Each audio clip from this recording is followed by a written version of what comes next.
Shaq here, spinning fast-acting pain relief with Icy Hot. Ice works fast, heat makes it last. Icy Hot, you're so back. You were scrolling down memory lane when you accidentally tapped your ex's post from years ago. Better delete the whole app. When scrolling's a bust, tacos are a must. Paso, the old El Paso. Pick up an old El Paso standard stuffed taco kit today. When modern life gets rough, grab the timeless taste you love. Paso, the old El Paso. Did you know that parents rank teaching financial literacy as the toughest life skill? That's where Greenlight comes in, the debit card and money app made for families. With Greenlight, you can send money quickly, set up chores, automate allowance, and track spending with real-time notifications. Kids learn how to earn, save, and spend responsibly, while parents have peace of mind knowing smart money habits are being built. Try Greenlight risk-free today at greenlight.com/Spotify. Normally, I'd say that travel by train can be calm, relaxing, and a great way to take in the scenery of the land. Just make sure that when you buy your ticket, you upgrade so you don't find yourself riding alongside a bunch of venomous, murderous, and hungry snakes. You'll thank me later. For that, and for the next hour, as we attempt to prove if snakes on a train is not that bad.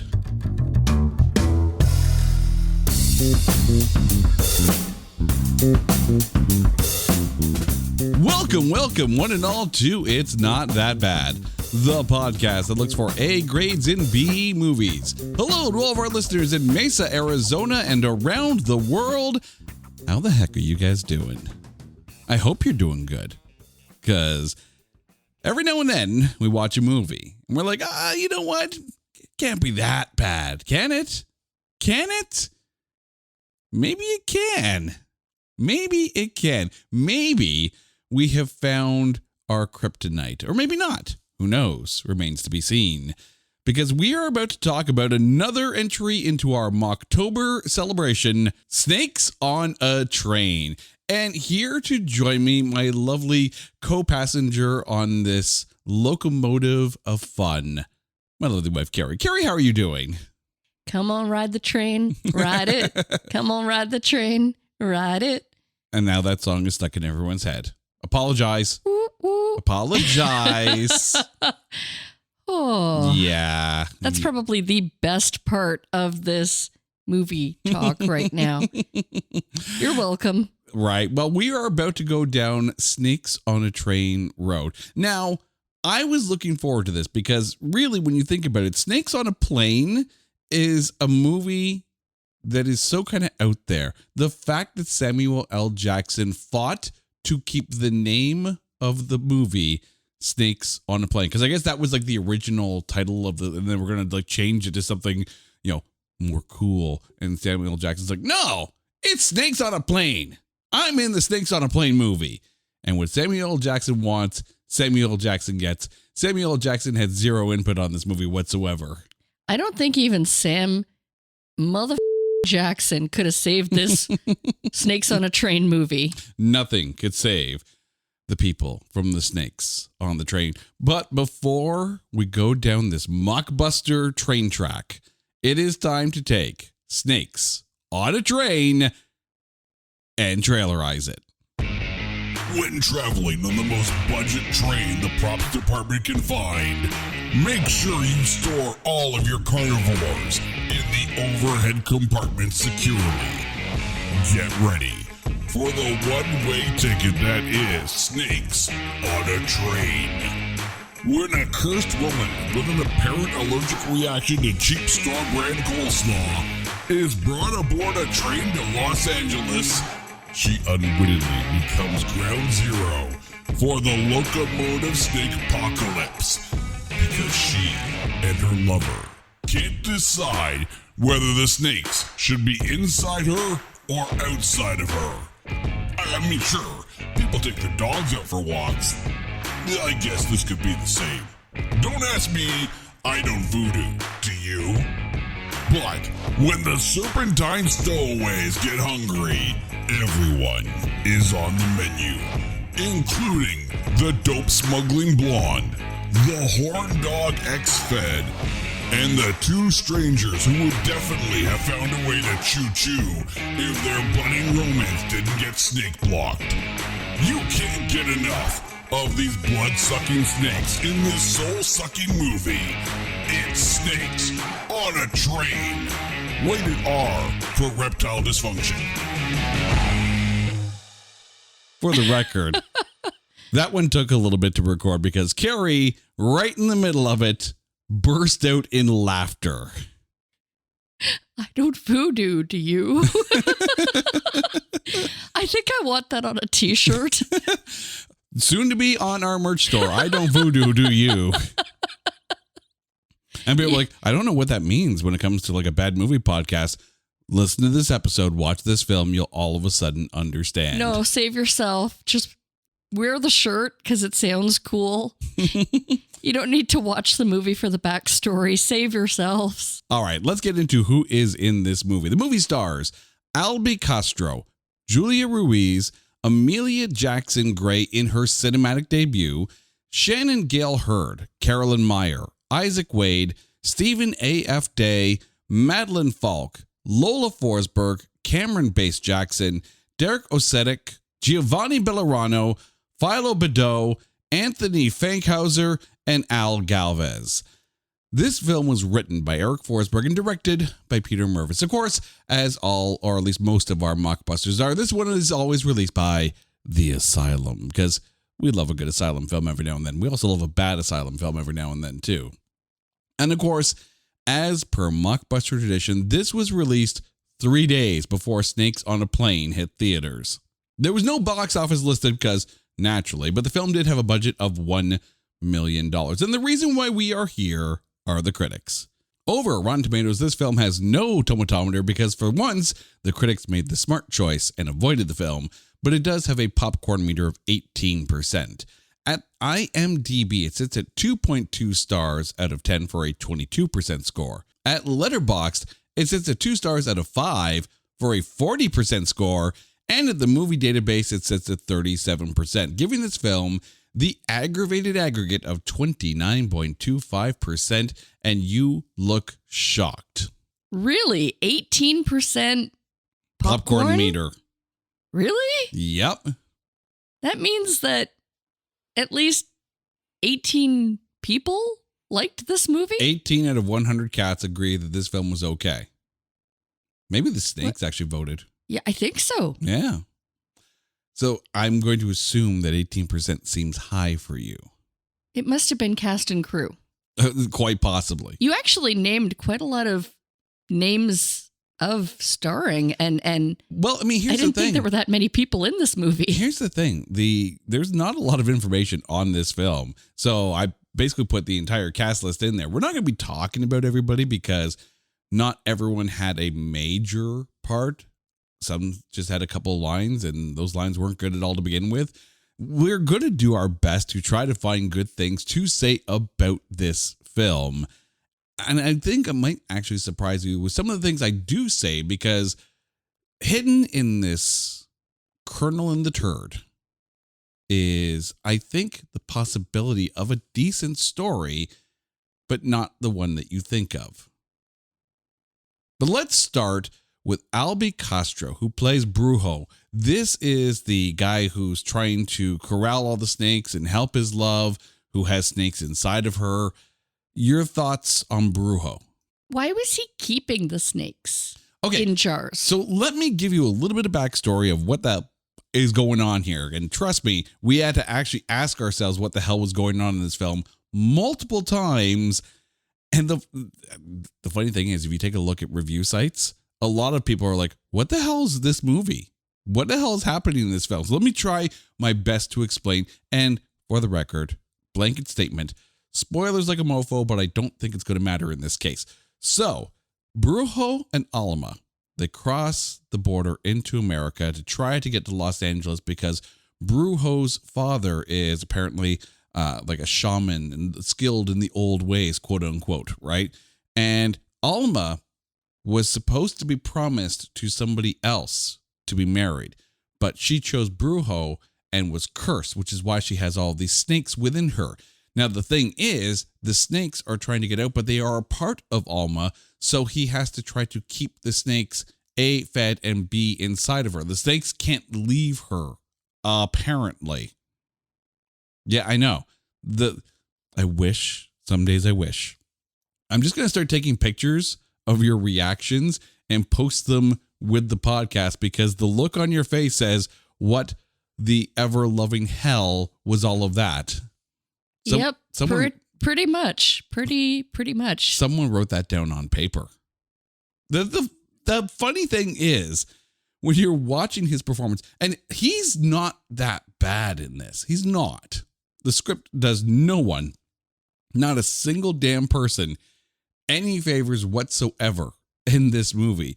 So know that it's an asylum film. I take everything with a grain of salt. But at first I'm like, okay, so he's caring for her. He's doing some old chants and trying to take these snakes out of her. At first I'm like, okay, I don't know why she's carrying snakes. What is she, smuggling snakes like they're drugs? Like, did she just pull a Christopher Walken and shove a watch up her ass to try to get it across the border? I don't know. Don't ask questions. Movie's not going to give you answers. But then he starts fighting with the people on the train by blowing smoke in their face and like Temple of Dooming, like pulling people's hearts out when they're attacked by snakes. There's so much going on with Brujo in this that I don't even know where to begin. The thing is, I don't think he's bad. When in the moments that he's dealing with Alma, I think those parts are fine.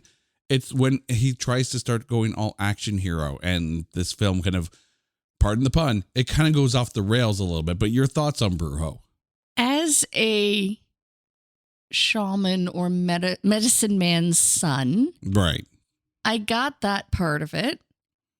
What I didn't understand is she has this seemingly endless supply of snakes that are coming out of her body. This apparently is part of the curse, yes. So he was keeping them, which, I thought, well, why bother? But what I am struggling with now is these snakes started really tiny. Mm-hmm. And okay, so he's feeding them and caring for them, but how did we exactly get to like freaking boa constrictor and even larger? Not gonna mention how it ends. Oh, we're gonna get to the end eventually, and we will mention how it ends because you cannot avoid how this film ends. But I get that the snakes were feeding. I get. Mm-hmm. But how did they get so big and so many? I think you just have to kind of accept this as part of the curse. The snakes are growing within her. Maybe it's the distance from the person that she was supposed to be married to. The distance from him thereby increases the size of the snakes. That's the only way I can think about it. Again, this film doesn't take a lot of time in explaining anything at all when it comes to this. Just know there's a woman with snakes inside her and she's on the train. Okay. Yeah. That's pretty much it. But the problem is the whole premise of getting the snakes on the train is the dumbest part of this film. The central A plot of this movie is the dumbest plot of this film. There's B and C and F plots in here that I find more interesting. The A plot is just not that. When I queue up the Doors' first album that could help inspire a new podcast episode, I need gear that pulls me right into that warm LA haze. That's why I use the Andover Spin Duo. It's everything you need. Turntable plus Spin Bass 2 speaker, high fidelity sound, no cheap plastic. Fun, easy, even comes with a remote. And it works with Bluetooth devices too. Pantheon listeners, you get 15% off at andoveraudio.com/Pantheon. Do your records justice. Finished training for the day? Time to fight post-workout fatigue with Core Power Protein Shakes. They're packed with 26 grams of high-quality protein to build muscle and electrolytes to help hydrate. The nutrition you need to help your body replenish, rebuild, and repair post-workout so you can power on to the next one. Champion your recovery with Core Power. Visit corepower.com to learn more. Introducing Meta Ray-Ban Display, the world's most advanced AI glasses. With a full color display built into the lens of the glasses, it's there when you need it and gone when you don't. Send and receive messages, translate or caption live conversations, collaborate with Meta AI, and more. Be one of the first to try Meta Ray-Ban Display. Visit meta.com/Meta Ray-Ban Display to book a demo and find your pair. Julia Ruiz, who plays Alma. Girl's got snakes. Your thoughts on her? I mean, aside from, the snakes and at one point she looked a bit like a zombie. Well, she was turning into a snake at this point because you can see her start to peel her skin off, very snake-like. But she was lovely. Yeah. Here's the thing, like most of this movie, she spent like shivering and looking very, very ill. And that's going to take a lot of energy to be able to do that. Like taking a look at the acting craft itself, your entire presence in this film is in shock and terror and agony, your character's agony. Yeah. I have to give props to the makeup department because they literally made her lips almost look pale. Yeah. Like blanked out, which, I mean, performance-wise, she was good. She really didn't have many lines at all. No. I don't think she said much at all. But, I mean, hey, if you're down with reptile illness, it seems, and yeah, it was, so everybody knows, I am quite squeamish. She has a gag reflex. When it comes to seeing vomit scenes in movies, I'm just going to put it out there like that. Mm-hmm. And right off the cuff, 5 minutes in, wanted to quit. I wanted to quit. I wanted to resign from my microphone, and I did not want to continue watching the movie. And I'm thinking now I probably should have just, exited Walked the room. Away. Saved myself the hour. It was hard to watch. It was very hard to watch. Well, especially when she starts putting the snakes back down her own mouth and throat. Yeah, like I'll give Julie Ruiz all the credit in the world. She gave a solid performance in this. Take the prosthetic snake teeth that she had on afterwards away, because those just looked fake and all that. But she did a decent job of, at least her presence lent credence to the idea that they were in a time crunch. Like she was going fast. That this is why they needed to get to LA in order to see Brujo's father, who, by his own admission, is a better at this than he is. He's just blowing smoke up her nose. That's all he's doing. Giovanni Bejarano, who played Miguel. Now, this is the guy who, when they got on the train, offered to give the people money so they could stay on because he knew Alma. Small part, more important in the end, I think. But your thoughts? Oh, I liked him. Mm-hmm. So I must have missed something. He knew her? Yes. In advance? So when they get on the train, right, and he comes in, it's like, they're friends of mine. So that this gets the I thought he was just being kind. No. And Alma says, like, it's okay. It's Miguel. I know him. That's the only backstory we get as to why Alma knows him, because she says that she knows him. And what was he doing there in the going to Los Angeles? The same coach? Smuggler's Paradise right there.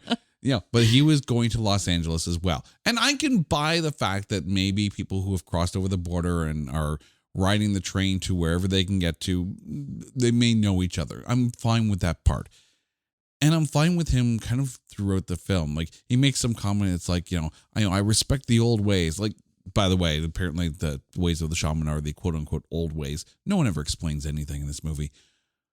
But then we get to the end. And I can't believe that I have to say this sentence, so bear with me here. My brain may leap out of my body and rip my tongue out of my mouth to prevent me from saying this sentence because it's just so asinine in its plot structure here. So Alma changes into a big ass giant snake that's big enough to actually eat the train that they are in. Don't ask how, we don't know. So on the way of trying to escape the train before it is devoured by the giant CGI cobra, whatever, Miguel grabs this little dream catcher keychain that happens to be sitting on the back of one of the chairs. And as they jump out, he all of a sudden creates some light magic out of this thing that stops the snake. I don't know. Nothing's ever really explained. All I know is he grabs this thing and he holds it in his hands and it starts glowing. You hear the oh, and everything's fine, even though giant snake ate the goddamn train. Don't ask me why. Don't ask me how, and the movie doesn't tell you exactly what happened because the movie then rolls credits. That's it. That is the movie you get. But we don't need, it's okay, Asylum. We do not need a part 2. We don't need a sequel. Even though I'm good. This movie is referenced in the movie 2025 Apocalypse, which is kind of like it's kind of like the Asylum cinematic universe kind of film. Is this the sign of the apocalypse? Might be. The problem is the beginning of the film, Miguel is pretty good. And then the plot doesn't explain how or why he does the things that he does. If he had magical light power at the end of the film, why didn't he use it in the beginning to cure Alma? We don't know. Because then the movie would be over and our suffering would end.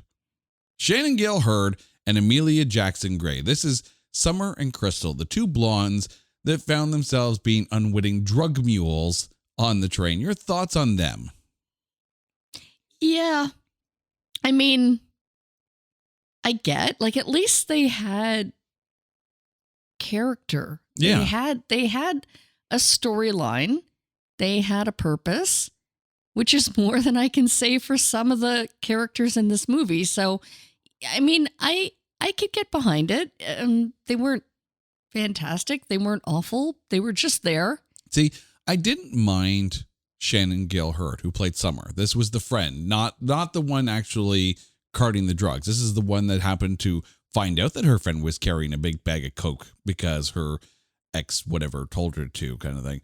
I didn't mind her in this because her reactions were realistic. And this is the part of the movie where I sit there and say the B plot is more interesting than the A plot. There is so much about this turning the girls into drug mules that I'm like, this is a way more interesting story. And then you get Amelia Jackson Gray. First film ever. Okay? First film ever. And she's not bad in it. But then you get to the scene where some former narc posing as a narc and clearly knows what's going on because she knows the guy who gave her the drugs to hand to Maurice, and then basically corners her and kind of creepy, really creepy, handlebar mustache creepy kind of guy, and coerces her into taking off her top and making out with him.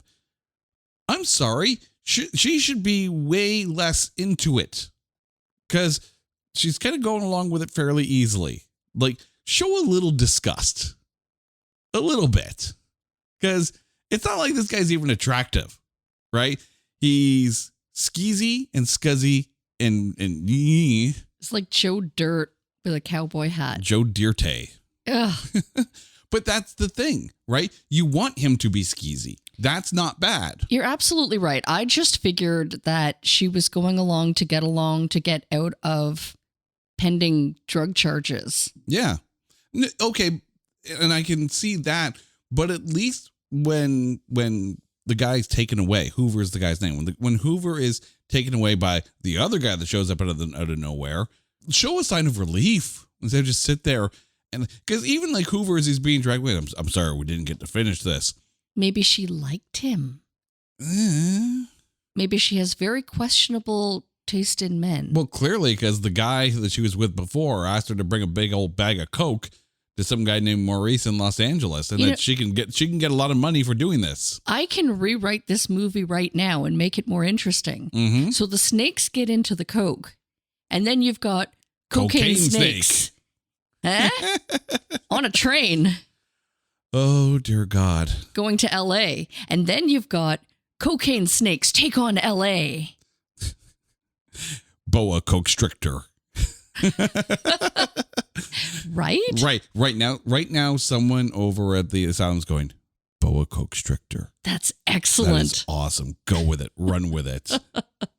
We've got our number 2 movie. Woohoo! But you imagine, like, your first film, and this is like, all right, now you got to make it with Skizzy Guy here. Try to make it look real. I didn't hate her. I liked this storyline, though, because again, you have the mysterious boyfriend who's asking her to, or convincing her, paying her money to run drugs on the train, which the train's not that fast. Why don't you just hop in your goddamn car and drive it over to LA? It's not like you're going that far. Whatever.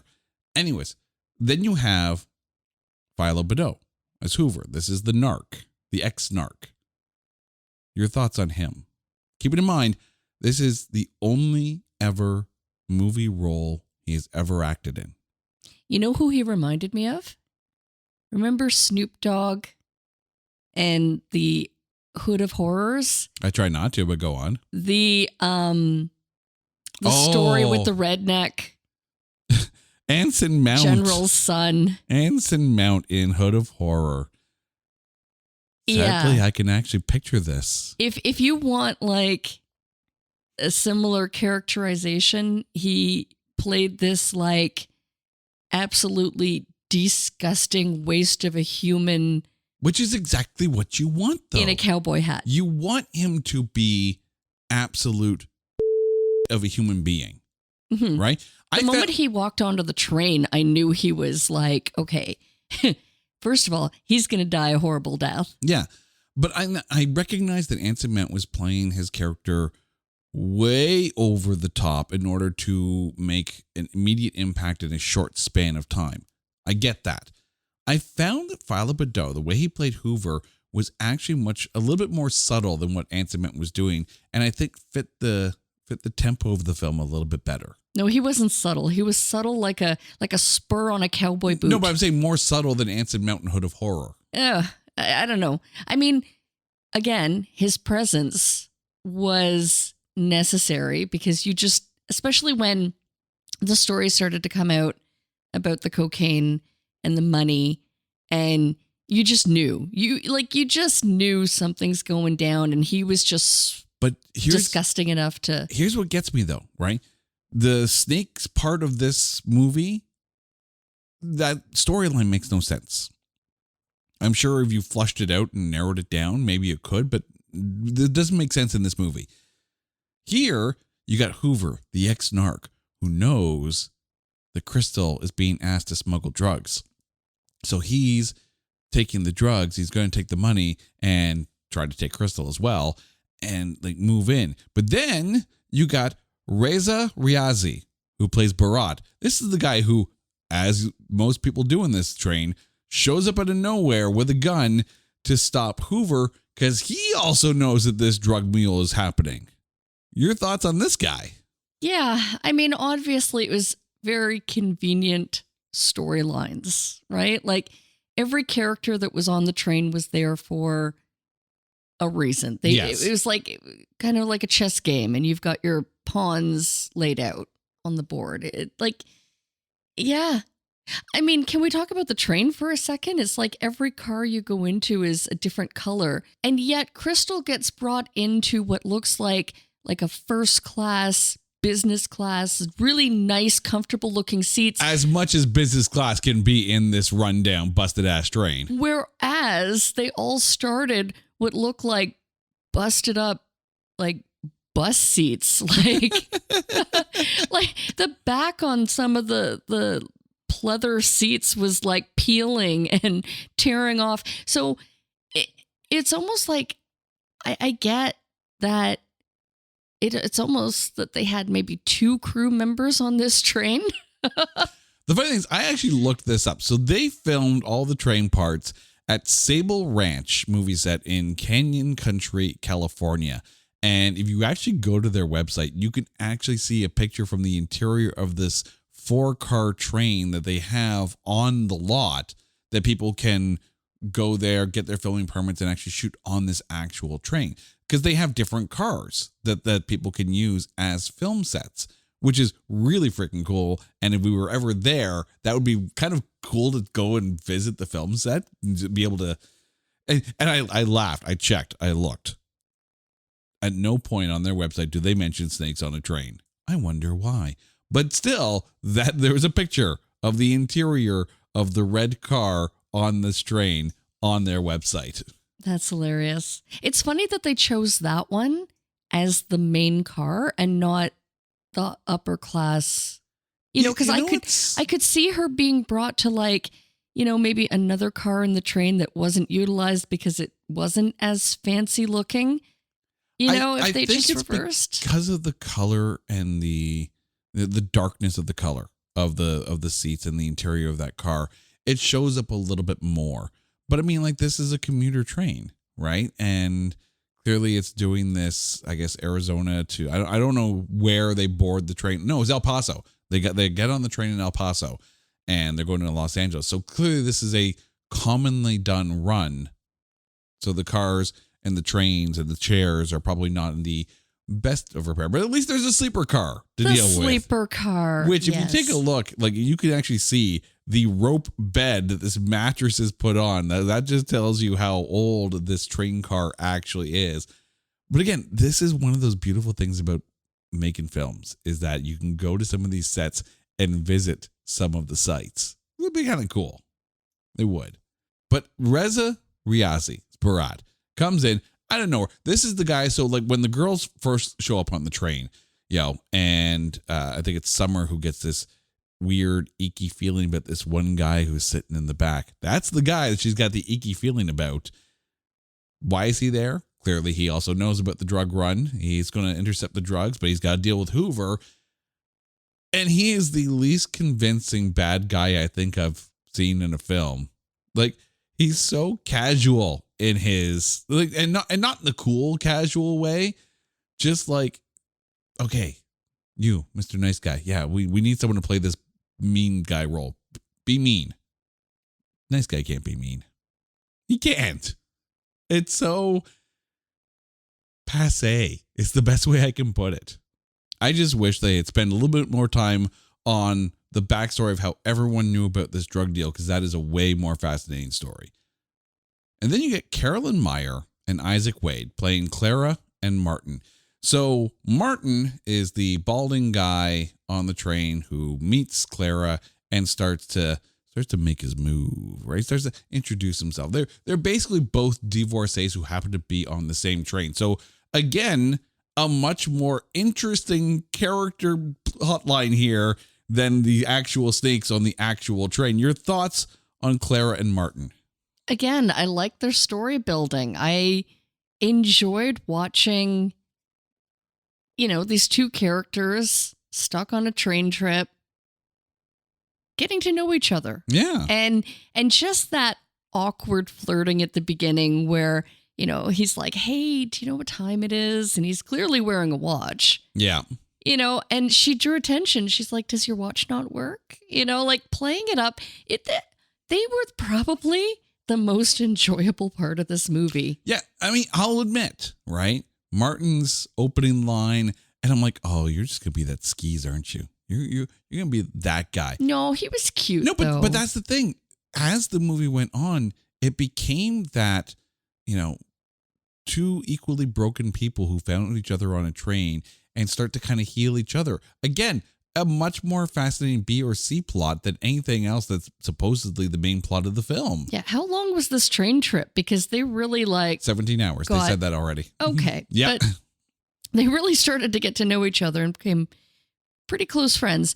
But I love the brownies. I think I was waiting to see if they were laced brownies. I thought that too. Like, did she have a brownie? An emergency case of hopped up brownies? In case of perv, offer brownie.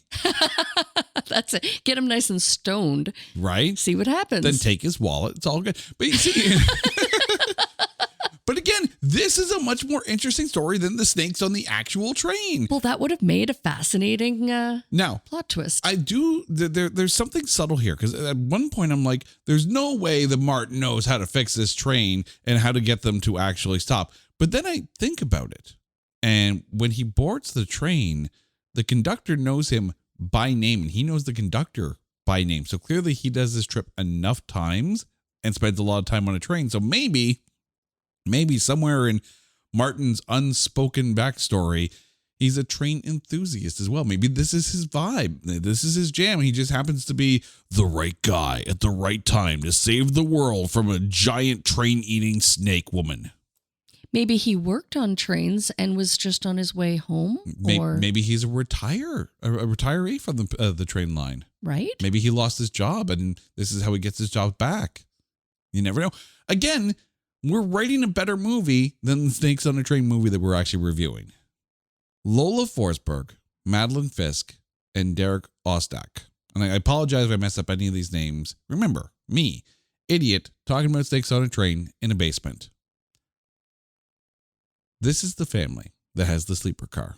Now, Derek didn't last that long because Mitchie wasn't exactly the best dad. But Madeline Fisk is the mom and Lola Forsberg, who's the daughter. Your thoughts on this family? At first, I was like, what a strange dynamic. Mm-hmm. Like, is this, I don't know, a marriage of convenience? Or why is she so mean and like controlling? And this guy is just so aloof. You found her mean and controlling? I thought it was the other way around. I thought she was doing her best to try to keep a happy family. Meanwhile, Mitch is like, when the little girl says, can I have the top bunk? And he was like, I was kind of hoping to have it, but what? Like the minute Mitch opens his mouth, I'm like, you're going to die by snake and it's going to be glorious. But my God, though, like she was just so demanding. Like, Mitch, go check the bathroom. There's a snake. Or like, she was literally like pushing him around. I felt kind of like he was just like very much a man child, head stuck in his video games or whatever. Or no, he had a video camera. No, he had a video camera first, yeah, of which we never see that video camera. He has a video camera rolling when they get on the train, and we never see that video camera again. Why? Because he dies. My point, the most dysfunctional family that I think I've ever seen on a movie gets on the train. However, the little girl. She was cute. She was fine in this. Poor little girl. No. This movie, I have a beef. Oh, here we go. I've got a beef. Here we go. Like boa constrictor size beef with this movie. All right, here we go. They made the cardinal sin of not allowing this child to live till the end of the movie. Not just the child didn't live, the child was swallowed whole by a snake. Yeah, no, not cool. Not cool, Asylum, not cool. Okay, but I'm going to actually double back on this one here, okay?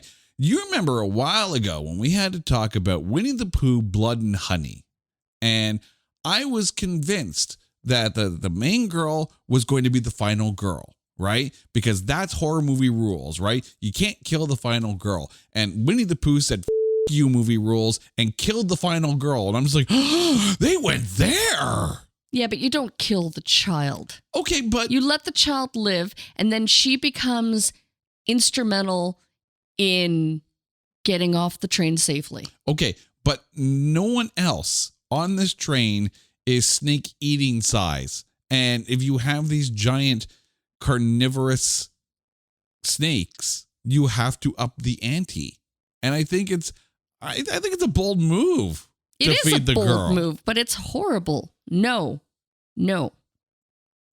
Bueno. Okay. No, that is why they got 18% because they killed the little audience score. Because they fed the girl to the snake. Yes. Snakes on a Plane wouldn't do that. Samuel L. Jackson wouldn't allow that. That wouldn't fly on Snakes on a Plane. I'm trying to remember, because it's been a long time since I've watched Snakes on a Train. I can't remember if anyone got eaten by a snake on the train or on the plane. It certainly wouldn't be a little girl. No, it wouldn't be a little girl. No, because that's a Hollywood movie. I went to theaters. This didn't go to theaters. No one's safe. Stephen A.F. Day, who played the conductor on this. Your thoughts on him? I give him bonus points for his mustache. His like swirled upward mustache was on point. I mean, he played his role fairly straight enough, like the point where you could expect him to actually be a conductor. Again, I like the connection they had with him and Martin, like he's the frequent rider, but at no point did they actually explain why he gave the cold shoulder to the two blondes, to Summer and Crystal. Like, he was pleasant to everybody, pleasant to the family. He was pleasant to Clara. He was pleasant to Martin. He was pleasant to the skater dudes that showed up. Summer and Crystal show up, and he's like, tickets. Like, whoa, you chose violence today. I found him to be skeezy. I was just waiting. Like, I was waiting there was something kind of swarmy about him. Okay, but if you have someone be directly, I don't want to say the word antagonistic, but definitely like with beef with somebody. Like he acted like he had beef with these girls. Yeah, I thought he was going to try to mac them, honestly. So I wasn't getting that vibe. Well, but again, like, start out to be an asshole and then, maybe give them like an extra biscotti with their tea or something. I don't know. I thought for sure he was going to try to mac them. And I needed them to explain it because, I mean, like many other things in this film, it didn't make sense whatsoever. Like, maybe he knew one of them, right? And that would have been interesting. Had he known either Summer or Crystal, that would have been interesting. All right, before we get into our MVP, so I want to give a shout out and a little bit of kudos to this film because for the majority of the movie, they actually use real snakes. Now, if you've ever watched an Asylum film, let me tell you, some of the CGI in it is not good.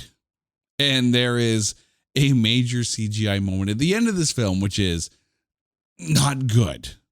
But did the usage of real snakes elevate this a little bit more rather than using some really bad CGI? It made it pretty horrifying. I don't love snakes. I would almost prefer if they were like comically mechanical. Oh? You don't like snakes? I don't like snakes. Well, I certainly don't want to. It made me want to cancel my train tickets, let me tell you. Really? Yeah. You don't like snakes that much, huh? Well, I would be much more comfortable with them if they were in a glass case. Like, I don't speak parcel tongue, but I mean, if I got Harry Potter rolling with me, I'm okay. You want the snakes in a glass case of emotion. I get it. Yes. I certainly don't want them crawling up my leg while I'm on a train. But then we get to the big CGI scene at the end. Now, apparently, this scene in the original movie or the original script didn't exist. But when they were shopping it around, they were in Japan. And people were reading, it's like, oh, does a big giant snake come out and eat the train at some point? And they're like, oh, maybe we better make the Japanese happy. And they rewrote it in, and instantly we have Alma turn into a giant snake and eat the train. You know what? That scene made me apologize for every bad thing that I said about Mega Python versus giant Gatoroid, whatever. I always confuse those two, but you get the idea. You've got massive gators and pythons. Yes. Fighting each other. Yes. And Tiffany and Debbie Gibson fighting each other. Yes. So, where was I going with that? I don't even know. But yeah, I mean, the final eating the train, I was like, come on. Really? Come on. The snake is big enough to eat the train. I mean, that all of a sudden entered comical territory, right? This is where the film became like so bad. And you have to sit there and go, Well, I mean, come on. It was a convenient way to end it. That's one way of saying it. It's not as convenient as in The Stand, where all of a sudden the hand of God comes down and touches off the nuclear bomb in Vegas, and that's the only way they can end what is in actuality a 12 or 1,300 page book. I'm looking at you, Stephen King. Waking up and it's all just a dream. Wait, do we get to wake up at the end of this all and it is all just a dream? Maybe. No, we still watch it. And it's still, it's not great. It's not great. But I will say that there is fascinating B plots in here that would have made for better films than Snakes on a Train. Like, let me ask you then, okay? So we've got the skaters that are going to Los Angeles for reasons we don't know. We got Clara and Martin, the two divorcees who find each other on the train. You've got Summer and Crystal and everyone else involved in the drug muling. Which of these stories would you actually want to see expanded?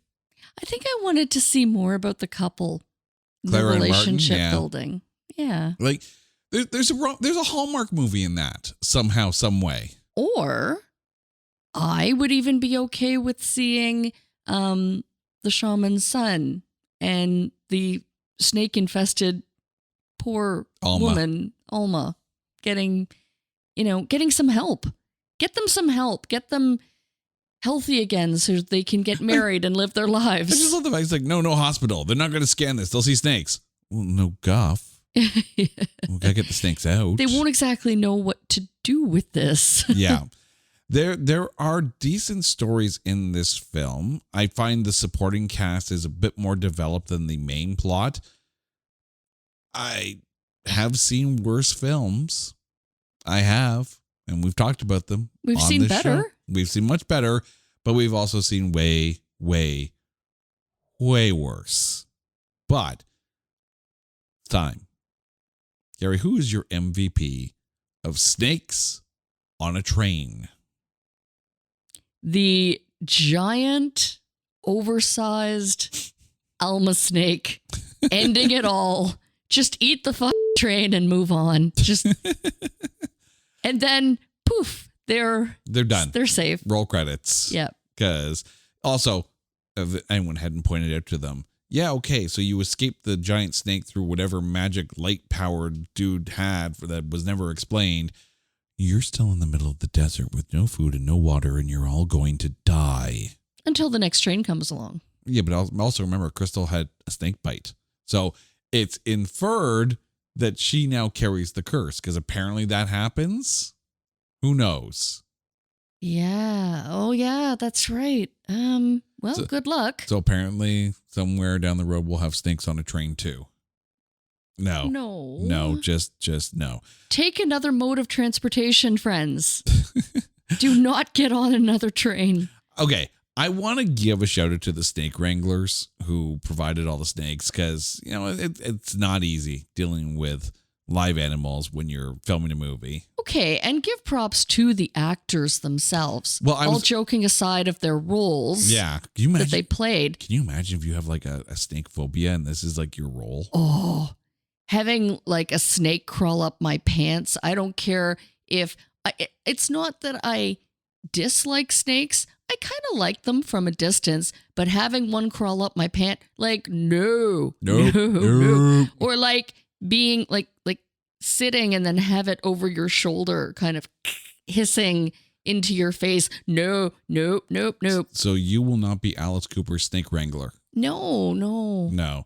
I'm going to give my MVP to Philo Beddoe. This is the guy who played Hoover, the skeezy ex-narc. Why? Hear me out on this one. Okay. I've said on the show before that it takes a little extra to create a character that is no bueno. And you want to see get their comeuppance.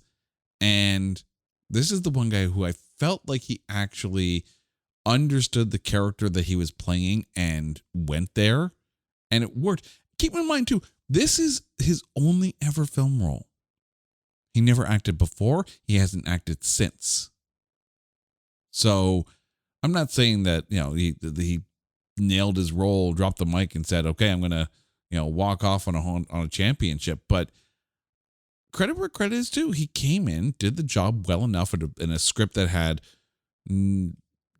no help for anybody, and did the job, created a character that you believed was that skeezy and that lecherous. And when he got his comeuppance, you were happy because he created that aura. I also wanted to give a shout out to Carolyn Meyer, who played Summer, Crystal's friend, but didn't really have much of her in it. She could have used a little bit more in this film. Like, at no point should Summer have left Crystal alone with skeezy narc guy. At least follow along. Like, look out for your friend. Okay, hold on. Her friend is about to get busted up on drug charges. Right.